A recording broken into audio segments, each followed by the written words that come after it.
Hi, Allie here. And Shawn. And we're exploring a bit of Utah. And today we're walking amongst the hoodoos. And finding out, what is a hoodoo?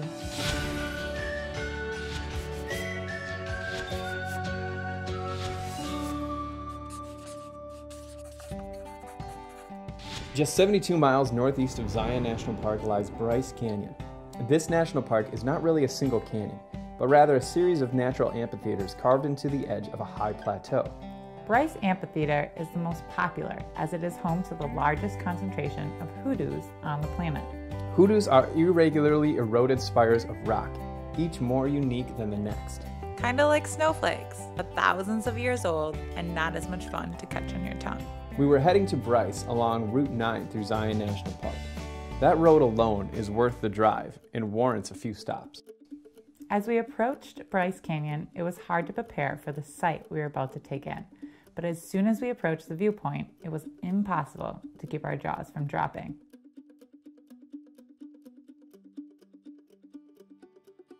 The rim trail overlooks the amphitheater, allowing for a stunning sight from numerous viewpoints. After taking in the collective view of thousands of hoodoos, it was time to see them up close. We walked the rim trail to Sunset Point and took the Navajo Loop Trail into the amphitheater. The trail began with a long, steep series of switchbacks. As we began descending, these hoodoos took on a whole new beauty, looking at them from below instead of above.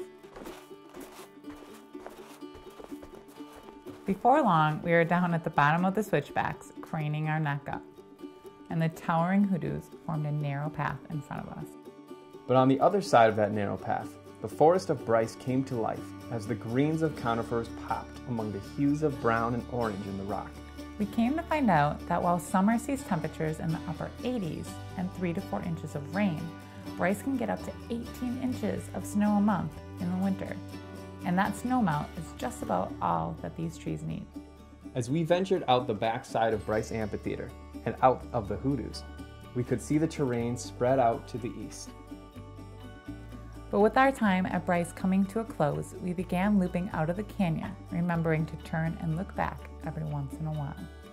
On our way back from Bryce, we passed through Zion and stopped off to watch the sunset on a trail that you can only access by driving to the trailhead. We'll tell you all about that in another video. If we haven't made it clear yet, we highly suggest Bryce. But here's our main takeaway. You only need a day. If you are really into geology, you could spend weeks studying the hoodoos.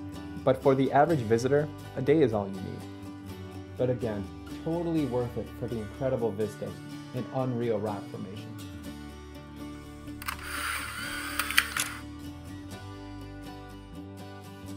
Join us for our next installment in our Explore Utah mini-series, as we head back to Zion National Park for a day of hiking what many call one of the top 10 best hikes on the planet. But until then, make sure that you get out there and explore by taking the scenic route.